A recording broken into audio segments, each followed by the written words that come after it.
Hello বন্ধুরা, সবাই কেমন আছো? আশা করি সকলে ভালো আছো।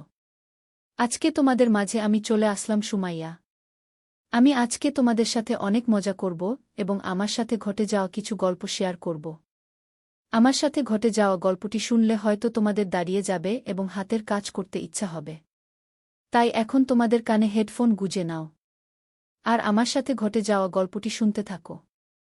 তো চলো বন্ধুরা, শুরু করা যাক।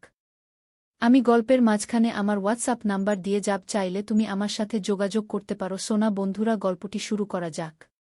আমার মেয়ে অসুস্থ থাকায় আমি জামাই এর সাথে কিভাবে সময়গুলো কাটিয়েছিলাম সে গল্প আজ তোমাদেরকে বলবো। ভোরের স্বপ্ন নাকি সত্যি হয় আটকে যায়, স্বপ্নে দেখলাম তা যদি সত্যি হয় তাহলে মন্দ হয় না। আজকে স্বপ্ন ঘুমিয়ে ঘুমিয়ে দেখলে কিন্তু এটা আমার অনেক দিনের জেগে দেখা স্বপ্ন। সুমাইজা আমার নাম। বয়সের একদম ঠিক আন্দাজ নেই, তবে ৪-৫ থেকে ৫-০র মধ্যেই হবে। এই বয়সেও আমি কিন্তু একেবারে ফুরিয়ে যাইনি। আমাকে ভালো করে দেখলে এখনও যে কেউ পাগল হয়ে যাবে। আজকে আমাদের সাথে যে কাহিনীটা শেয়ার করতে যাচ্ছি তা আমার মেয়ের জামাইকে নিয়ে। আমার সামনে অনেকটা পুরনো হয়ে যাবার কারণে এখন ঠিকমতো আমার সাথে সময় কাটাতে পারে না। তাই আমাকে অনেকটা অনাহারে রাত কাটাতে হয়। সে যাই হোক, আমার নাম সমীর, ওর বাড়ি চন্দননগরে। পেশায় একজন হাই স্কুলের টিচার। ২ বছর হলো আমার মেয়ের সাথে ওর বিয়ে হয়েছে। ছেলেটা দেখতে অনেক সুন্দর। প্রথম দিনটাকে তাকে আমার মনে ধরেছিল, কিন্তু কি আর করব, মেয়ের জামাই এ কথাটা ভেবে কিছু করা হয়নি। কিন্তু আমার নিজেরও তো একটা শখ রয়েছে। কিন্তু পরে যা ঘটল এটা শুনলে তোমাদের দাঁড়িয়ে যাবে এবং হাতের কাজ করতে ইচ্ছা করবে। আর তোমরা কখনো ভাবতে পারবো না আমার মেয়ের জামাইয়ের সাথে আমার এটা হয়েছে। এটা আমার অনেক ভালো লেগেছিল। একদিকে যেমন নেট কাজ হয়েছে, অন্যদিকে তেমন আমি অনেক মজা পেয়েছি। আমি এ কথা কোনোদিন ভুলতে পারব না।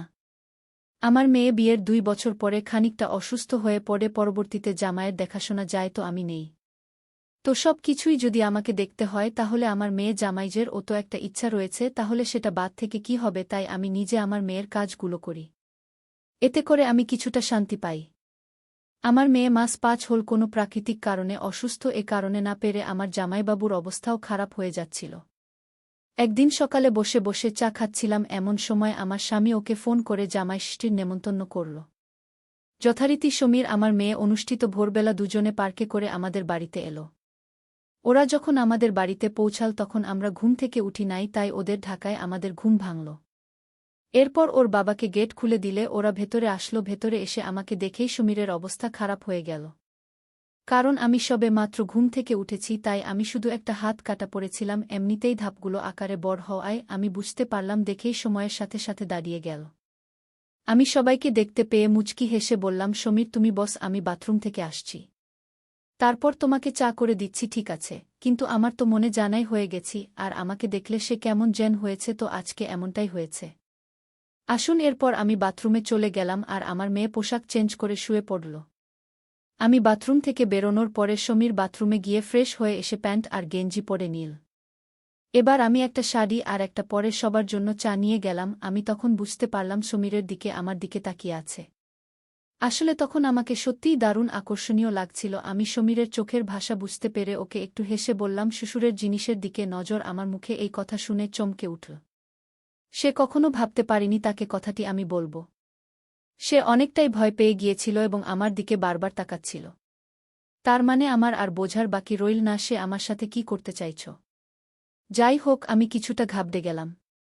এরপর আমি জামাইয়ের হাতে চাটা দিয়া হাসতে হাসতে ঘর থেকে বেরিয়ে এলাম। অন্যদিকে আমার স্বামীর সাথে আমাদের মুদিখানার দোকানে চলে গেল। সমীর অন্যমনস্ক হয়ে ওঠেন। এরপর আরম্ভ করে দিল। আমি তখন রান্নাঘরে রান্না করছিলাম, তাই আমি সবাইকে দেখে বললাম, সমীর বাবা বাইরে কি করছো, ঘরে এসো। আমার কথা শুনে সমীর আমার কাছে রান্নাঘরে চলে এল। আমি তখন একটা চেহারা ঢেকে দিয়ে বললাম, বাবা চেয়ারটা টেনে নিয়ে বসো। তো বন্ধুরা, গল্পটি শুনতে শুনতে আমি আমার ফোন নাম্বারটি গল্পের সাথে যাব। অবশ্যই তোমরা আমাকে কল করবে, আমি তোমাদের সাথে মজা করব এবং অনেক সময় কাটাব। আমার কথাম তো ও তাই করল। রান্না করতে করতে তখন গরমে আমার পিঠ ঘেমে পুরোটা ভিজে গেছে।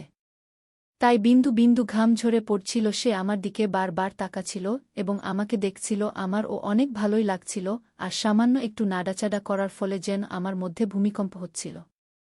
অন্যদিকে সমীর আমার পেছন থেকে সবকিছু উপভোগ করতে লাগল। আমিও তাকে আর কোনো কিছু মানা করলাম না।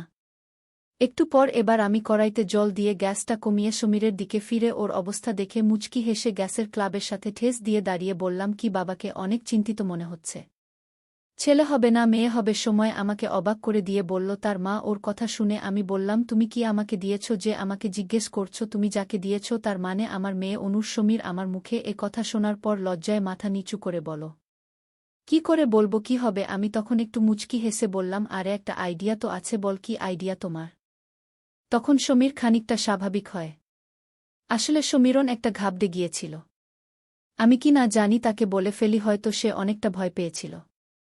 আমাকে বল হবে মনে হয়। ওর কথা শুনে আমিও বললাম, আমারও তাই মনে হচ্ছে। যদি ছেলে হয় তাহলে মেয়েরা সায় দেয় আরেকটা নেবে, আর যদি মেয়ে হয় তাহলে ছেলেরা মেয়েদের মুখে এসব কথা শুনে লজ্জায় আমার দিকে তাকাতে পারছিল না।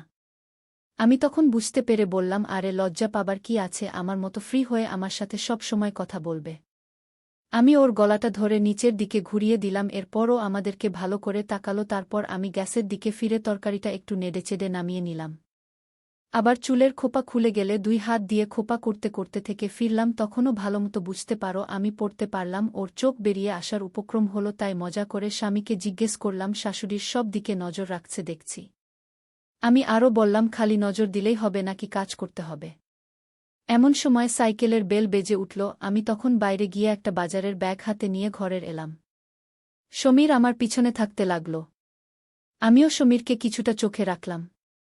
তখন সমীর আমাকে জিজ্ঞেস করল, বাবা এসেছিল নাকি? আমি ওকে বললাম, না, দোকানের কর্মচারী। এরপর আমি ব্যাগ থেকে মাংস বের করে একটা গাড়ি নিয়ে বের হতে আরম্ভ করলাম। তখন আবার আমার চুলের খোপাটা খুলে গেল। তাই আমি আমার জামাইকে বললাম, শ্রমের বাবা, ফ্রিজের উপর রাখা আছে, ক্লিপ আছে, ওটা নিয়ে আসো তো। আমার কথা শুনেই সমীর ফ্রিজের উপর থেকে ক্লিপটা নিয়ে আমার হাতে দিতে এলো। আমি মাংস ধরছি, তুমি চটটি কেটে দাও না। সমীর কি করবে ভেবে পাচ্ছিল না।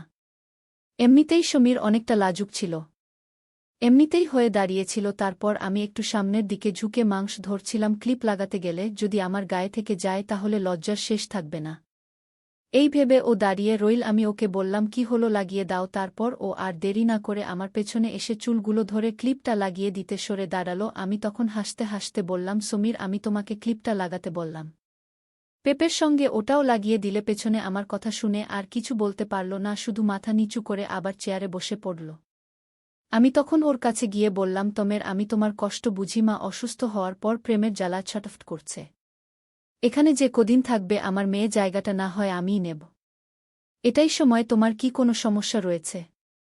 আমার কথা শুনে সমীর কাঁপতে শুরু করে দিল আর লাফাতে লাগল। আমি দেখতে পেয়ে গেলাম, ওরে বাবা, এটা কি! এতক্ষণে সমীর একেবারে স্বাভাবিক হয়, তাহলে সাথে সাথে তাল মেলাতে শুরু করল। তখন আমি ওকে বললাম, খবরদার, এটাতে তুমি আর আমি ছাড়া কেউ যেন জানতে না পারে। সে তখন আমাকে বলল, না, কাউকে ভাগ বসাতে দেব না। যদি দিতাম তাহলে আমি অসুস্থ হওয়ার পরে দিতাম। কথা শুনে আমি বললাম, আমি জানি তো আমার জামাই কত ভালো ছেলে, সেই জন্যই তো আমার তোমার সঙ্গে মেয়ের বিয়ে দিয়েছে। তোমাকে দেখে আমার আগেই ভালো লেগেছিল, এজন্য আমি আমার মেয়ের সাথে তোমাকে বিয়ে দিয়েছি, যাতে আমিও তোমার সাথে যোগাযোগ রাখতে পারিনি। জামাই যেন আরও খুশি হয়ে গেল। জামাই শাশুড়ির আরও প্রশংসা করতে লাগল। জামাই কোনোদিন কল্পনাও করতে পারেনি সে সাথে এমন একটি সময় কাটাতে পারবে। আরও শাশুড়ি আর কোনোদিন ভাবিনি জামাই সাথে সে এমন একটি সময় কাটাতে পারে। ও বন্ধুরা, আমার ফোন নাম্বারটি হল 017648584226। আমরা চাইলে এই নাম্বার আমার সাথে যোগাযোগ করতে পারো এবং মজা করতে পারো। আমিও তোমাদের সাথে মজা করতে চাই। তোমরা অবশ্যই নাম্বার আমার সাথে যোগাযোগ করবে। আমি তোমাদের সাথে সারারাত গল্প করব। এটা মনে হয় পড়ে গেল বলে, তাই আমি উঠে গিয়ে মাংসটা একটু নেড়েচেড়ে দিয়ে দিলাম। সেই সভায় সমীর উঠে এসে পেছন থেকে আমাকে জড়িয়ে ধরে শুরু করে দিল। আমিও খুব উপভোগ করতে লাগলাম। তারপর নিজেকে সামলে সবাইকে বললাম, এখন না জামাই বাবা, কেউ জেনে গেলে কেলেঙ্কারি হয়ে যাবে, সবকিছু পরে হবে। আমার কথা শোনায় সমীর বলল, পরে কখন হবে? তার জেন আর তোর সেইছে না? সে আমাকে পাওয়ার জন্য পাগল হয়ে গেল। না, আমার এখন ইচ্ছে করছে। আমি বলাম, ওরে বাবারে, আমার জামাই 400 ছাড়া। তাহলে যাও ঘরে কি একবার অনুকে দেখে আসো। আমার কথামতো ঘরে গিয়ে অনুকে দেখে এলো। সে ঘুমাচ্ছে। তোকে দেখে সমীর আবার রান্নাঘরে চলে এল। তখন আমি সুমিকে জিজ্ঞেস করলাম, অনেক এখন ঘুমাচ্ছে? সমীর আমাকে বলল, ওর পাশে শুয়ে এখন টের পাবে না। করে রান্নাঘরের কাজ শুরু করে দিলাম। একটু পরে আমার পাগল হবার মতো অবস্থা হলো। আমি নিজেকে যেন সামলাতে পারছি না। শুরু করলাম যে মনে হচ্ছিল চিৎকার করে ঘর মাথায় তোলে, কিন্তু তা আমি করতে পারলাম না। ২-০ থেকে ৩-০ মিনিটের মধ্যে কাজ শেষে আমি শুধু তোমাকে বললাম যে আমায় তুমি যা মজা দিয়েছ, মনে হচ্ছে নতুন করে তোমার সঙ্গে সংসার পাতি। মা, আমি আপনার জন্য যে নতুন শাড়ি এনেছি সেটা পুরুন আমি এনে দিয়েছি। এরপরও পাশের ঘরে গিয়ে যে শাড়িটা আমার জন্য কিনেছে সেটা ব্যাগ থেকে বের করে এনে দিল। আমি শাড়িটা দেখে খুশি হয়ে বললাম, এটা আবার কি জন্য আনতে গেলে? সমীর আমাকে বল, এটা জামাইষষ্ঠীর উপহার পড়ে। আমি তখন বললাম, আবার কি দরকার ছিল? পারবে? আমি আরও অনেক খুশি হয়ে গেলাম এবং তার প্রশংসা করতে লাগলাম। সে আমার প্রশংসা শুনা আরও খুশি হয়ে গেলাম। তো বন্ধুরা, আমাদের গল্পটি কেমন লেগেছে তা তোমরা অবশ্যই কমেন্ট বক্সে কমেন্ট করে জানাবে এবং এর পরবর্তীতে আমরা আবারও আরেকটি গল্প নিয়ে হাজির হচ্ছি। এই জন্য আমাদের চ্যানেলটিকে অবশ্যই সাবস্ক্রাইব করে রাখতে হবে। আজকের গল্পটি পর্যন্ত সকলে ভালো থাকবেন।